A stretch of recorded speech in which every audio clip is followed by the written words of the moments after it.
So, welcome to the next edition of the Rare Business Podcast. With me today, I have Matt Lautz of Corvisa. Hi, Matt. Hi, Adrian. Great talking to you. So, Matt, for the benefit of our listeners and readers, can you tell us a bit about you and a bit about the work that you do? Absolutely. So, what we provide at Corvisa to our clients around the globe is a fully cloud-based communication platform on which we've built our cloud phone system and cloud contact center suite. Okay. And really what's important with us and why we love what we provide is that we're taking for many of our customers, there's three different vendors they were having to buy from to meet all three of these needs, and providing a single holistic solution to our customers to just give them a greater level of commonality between the experience and just better support all around. Okay, that's cool. So, one of the things that I'm really interested in exploring on my blog and through my podcast and interviews and just general my research and thinking is like how firms can improve their service and customer experience.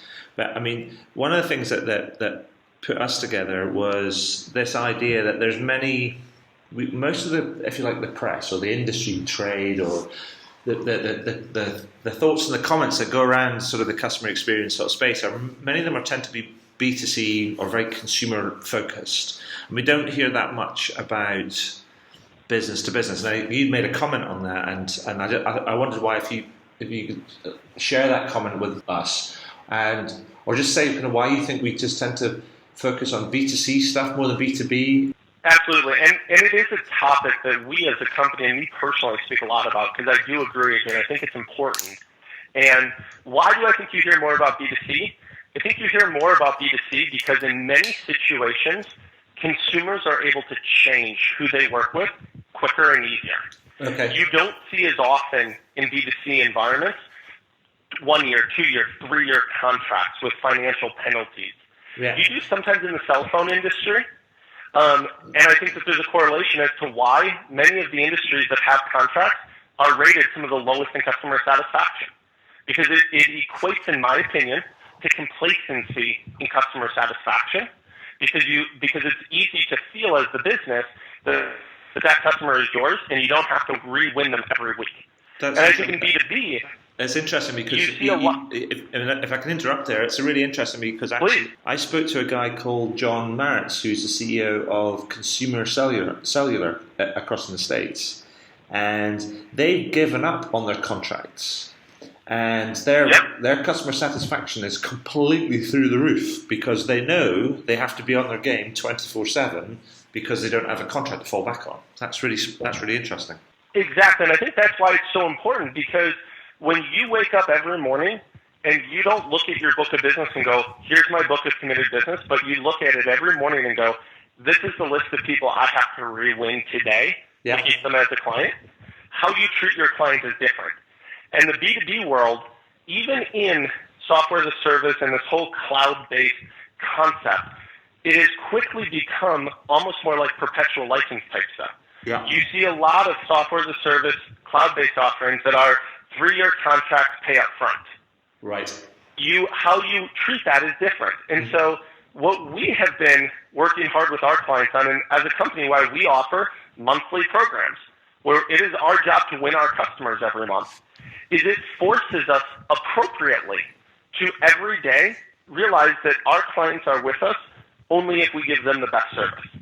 And that's what we spend a lot of time working with our clients on, is to help them leverage technology and change their human processes to realize that you need to start treating your business clients the same way you do consumers, or you want to be treated as a consumer, because software is starting to normalize that experience to where business users have more flexibility to move their business elsewhere, more like consumers have traditionally had the opportunity to do so.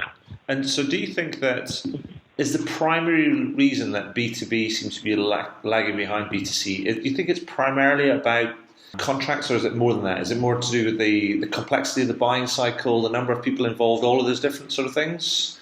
Or is it, do you think it's a lot to do with the contracts? I think that it's easy to fall back on the complexity and the buying cycle, all of that.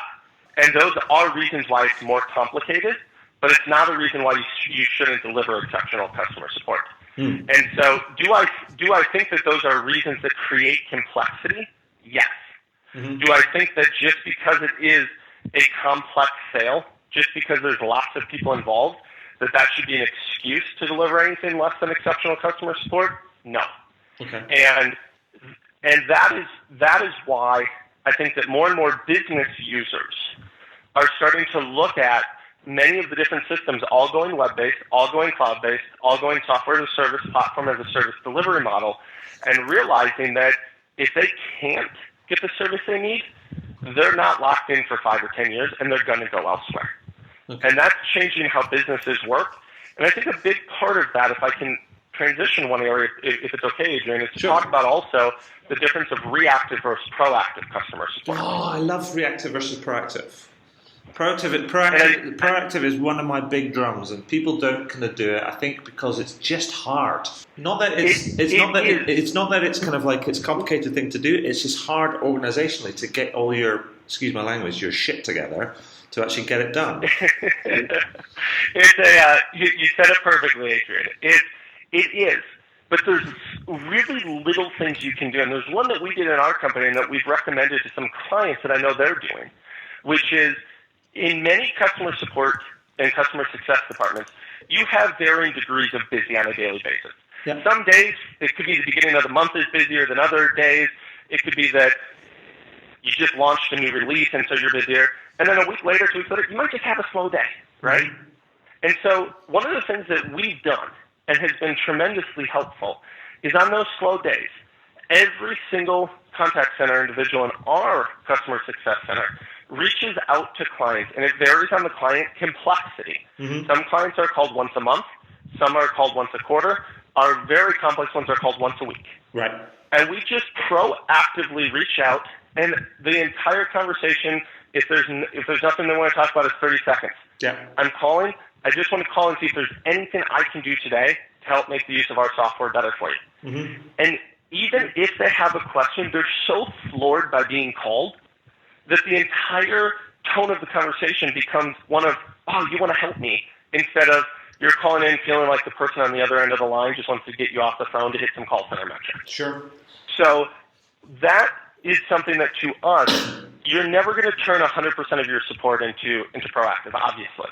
But if you can even help overcome 1 or 2 questions, the experience and the relationship you build with your client is tenfold. Mm. And I think the one other thing on that is also to look at, even though it's not technically proactive versus reactive, but look at the metrics you're using to manage your support and your customer-facing folks.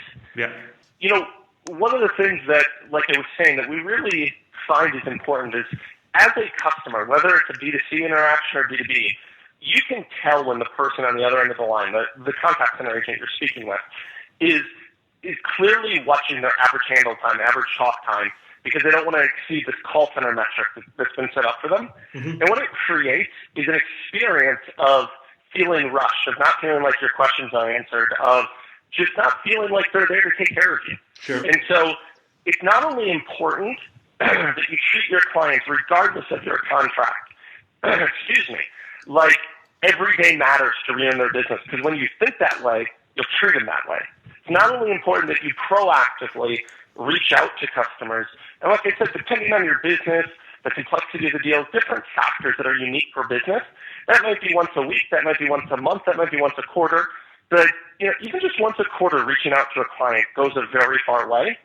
But then lastly, when you are on the phone with your customer, be on the phone with your customer. Sure. Don't worry about if it takes you 15 minutes to make them happy. Make them happy. Answer their questions, and make it a successful call that when they hang up, they go, that took 15 minutes, but everything's solved, everything's done. I don't have to call back again in 6 hours. So let me share something with you. Let me share something with you which speaks to that completely. And there's an economist called Charles Goodhart, and he has this saying which says, "When a measure becomes a target, it ceases to become a good measure." That's a very insightful. That's a very cool and insightful sentence. Do you like that? I really do. I was just going to say, and Adrian, can't you tell it? When you call into a call center of some sort, and can't you just feel when you're being measured on how quick do they get you off the phone? Oh yeah, absolutely. I find it. Well, it's completely transparent. You don't. It's not that they might some of the really good companies, even the really best companies that still adopt this type of approach and these type of metrics. And so they might have got their training down really well, and they've got the scripts kind of really refined and stuff. But you can still tell. It's just one of those kind of like senses. It's like a sense you get when you're talking to a friend of yours. You just know that they want you to hurry up. Correct. And all of these things happen when you're not waking up every morning. I'm just using that obviously as a figure of speech. Yeah. But waking up every morning going, I'm going to do whatever it takes to make my client happy today. Sure. And I know I keep saying that, but at the end of the day, if you run your business with a philosophy of I'm going to make my client happy, everything else will be figured out. That doesn't mean you don't have to make profit. Doesn't mean you don't have to build the best products. There's a lot of other things that go into that. But so often, what is just missed is that business is still a human interaction.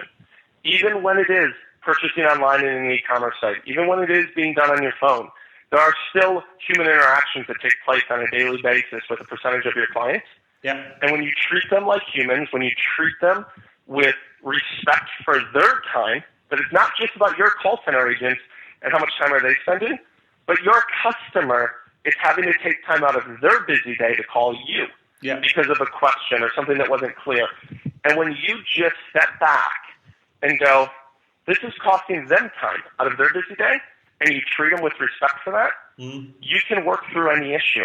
And even bad issues that do come up sometimes in business, when you treat the client right, they take care of you. And I'll give you a quick story on that. There was a customer of ours who completely adopted the concept of proactive support and do whatever it took to keep the client happy and win their business every day. Mm-hmm. They lived it, they breathed it from the CEO down. And they had a massive outage. They were a service business that relied on technology heavily for the delivery of their service. So without their technology staff, they couldn't deliver. Right. And they had almost a 2-day outage, which was not comprehensible in their industry. Never had issues like that. Were incredibly reliable before. And some of their largest clients weren't calling them complaining. There were emails from the CEO of their largest clients going, man, I'm sure you're having a terrible day or two. Just know that we know you're working hard on this and we know you'll get it resolved. Mm-hmm. Yeah. When your clients, because they took care of them 364 days out of that year, the day or two that they had bad days, the clients worked with them instead of being mad and frustrated at them. And that's the value of doing this type of proactive customer support, treating your clients the right way, is then when you need your client to be a partner with you, they'll do it. So why do you think that is people, because that seems to me generally, it seems to me the simple way of putting that is like you just taking care of people that you care about and that matter to you. That's it. At the end of the day, what is customer support? Yeah. It's taking care of the customer and it's showing them that you're appreciative of their business and appreciative of why they're calling and what their issue is. Mm-hmm. That's it. Uh-huh. And there's a lot of policies and procedures and mechanics to execute that. I don't want to trivialize the amount of work it takes to do that right, because it's a very, very complex job to do all of what it takes to deliver that simple vision correctly. But at the end of it, if you build those complex processes, if you execute the vision, if you compensate your employees, if you do all those things around treat the client right, make them happy, and respect the client and why they're calling in their time also, the client will be happy. And it's little things that I have a bank that I work with personally as a customer, and banks more and more are realizing it's very easy to move your money to another bank, especially with online banking. You know, people are writing less and less checks. It's very easy to move it electronically. I really appreciate how over the last few years, every time I call in and they have to transfer me, the person stays on the line with me through the transfer, and they explain to the other customer support agent what my issue is. Yeah. I don't have to say it again. And it's so little, but I have told this story to dozens and dozens of people of how appreciative I am of that, because it shows that they recognize how frustrating it is to a consumer to have to repeat it. It's one of the most negative customer support experiences in every survey we do, is having to repeat the same information. Mm-hmm. So they realized it, and they put a simple change in that said, let's make the customer happy and let's do this. Sure. And guess what?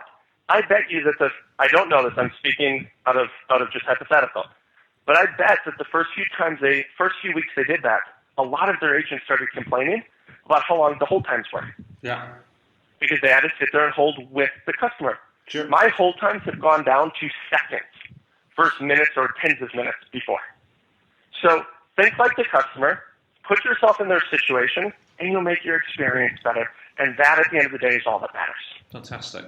So, building on that, I mean, we started this conversation around kind of business to business and what they can learn, or what some of the barriers are to improving service and experience in business to business, and why it seems to lag customer experience. But I also know that at the back end of the last year, you were busy making some predictions, got the crystal ball out about what we're going to see happening with regards to customer service and the contact center in sort of 2015. I mean, do you want to share some of those other ones? I know that Proactive was sort of in that sort of mix. So was B2B, but what other ones were thereabouts?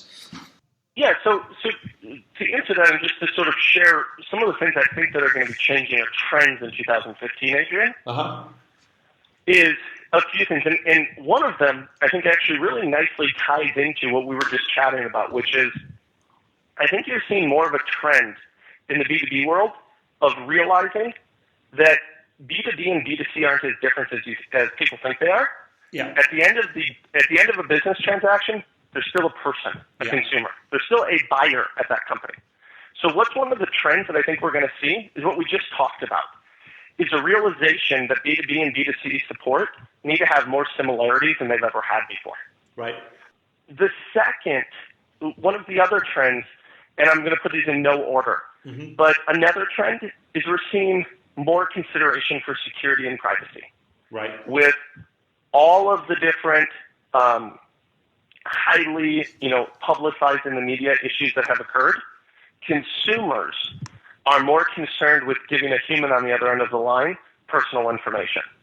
Right. And so what I do believe in 15, 16, and beyond we're going to see more is adoption of technology to eliminate the transfer of that personal knowledge to another human, and just to give more physical and true security, but more perceived comfort to the consumer. Right. And again, when I say consumer, I just mean the person at the other end of the line, whether it's a B2B or B2C transaction. Right. Another one that I think, and I begin to see with our customers, is the last year or two has been a lot of focus on multi-channel. Yeah. It's been a lot of focus on chat, on case, on social, on SMS, on all these different channels. But at the end of it, voice is still the predominant to second highest used, depending on your business. Some industries have a lot of electronic support. Yeah. And I think one of the trends we're starting to see in 2015 is realizing that you can't forget about it, that it is still an incredibly important channel, and it's incredibly important that folks look at chat and social and electronic case type management, email management. And, you see video that's starting to become intriguing. I don't think it's going to be a major form of customer support in 2015 yet, but it's definitely becoming much more interesting and being followed as the solutions become more widely available. But a trend we're seeing in 15 is not to lose focus on the importance of how you interact over the phone. Sure. And that it can't be forgotten while you're looking at the other channels. I think that's true. I think there's definitely the trend has to be don't be a magpie, and that's I don't know if you get that, but it's a very British bird that it has a fascination for collecting shiny objects. Yep. And when we talk about being a magpie, it's like, everybody goes, look, new shiny object. Look, new shiny object, and they forget about what's if you like, the core and where the majority of their volume kind of comes from, and the request for supports come from, because they follow the next big thing, as it were, in inverted commas. And exactly. And there's a real danger kind of with that, and I think people need to be aware of. It's not forgetting not forgetting kind of what we would be called traditional, but also old-fashioned channels, but also to try and almost, I would suggest, kind of go back to the basics and actually say, what can we do to reinvent or reinvigorate these old kind of channels to get better at them, and not just kind of try and squeeze the living daylights out of them, but actually, how can we do this differently? How can we do this differently that makes us stand out in front of our customers, that kind of makes us able to deliver even better service, but using what you would call an old channel? 100% agree. And we're seeing folks looking at that more and realizing that a lot of energy was spent on channels that maybe only drove 2, 3, 5, 10% of their communications. Yeah. And so much energy was spent on how do I make those successful, instead of looking at what might drive 80, 90% and realizing that it needs to be looked at every quarter just like any other channel. And just because it's been around longer doesn't mean that there aren't ways to make it better, and that how people want to be communicated with is changing, and you have to adapt all of your channels to that, including voice. Excellent. Well, Matt, that's really fascinating, and I think I'd sort of generally agree is that, and I think, but I am also slightly frustrated that we kind of continually hear, and I continually hear predictions and forecasts about how we've got to become more human in our interactions kind of with customers and clients, etc. And sometimes it seems to get drowned out in the march of sort of technology. So here's hoping that 2015 is going to be very, very different, or 2015, 2016 is going to be very different, and we actually do start exactly. And I agree, Jim. Yeah, I mean, hopefully then we can start seeing the kind of the volume getting turned up on the actual let's be more human part of our business. Absolutely. Well, Adrian, it was an absolute pleasure getting to speak to you. These are topics that I can tell we're both very passionate on, and more importantly, the consumers and the business humans that are calling in are equally passionate on. And I think it's a great topic for every business who ever speaks to a customer, which is every business, to take a look at. And I know, no business, ours included, is perfect at it, but being in the industry is something that every week you get a new idea and a new thought of how to make it better. Yeah. And as more of us work on those and act on those, all we'll be doing is making our clients happier, and directly that should result in a better business. Fantastic. So Matt, just before we go, if people wanted to sort of check out a bit more about what you guys do and find out a bit more about sort of the things that you get up to, kind of where should they be going? Absolutely. I appreciate that opportunity. So the best spot is obviously to our website, which is www.corvisa,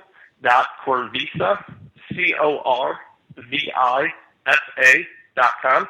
Right in the upper right-hand corner is phone numbers and many different ways to reach us, and we'd love the opportunity to share what I just talked about and show you how we do that for our clients by picking up the phone, answering it, and having a good conversation. Fantastic. Well, Matt, thanks very much. And what we'll do is I'll do a write-up with this and get all the highlights sorted out with all the links and everything. So give you guys a big shout out. But as I say, likewise, it's been a pleasure talking to you. Thank you for sharing some of your insights and thoughts. And yeah, let's keep banging the drum, man. Absolutely. Adrian, it was a pleasure. I appreciate it, sir. All right.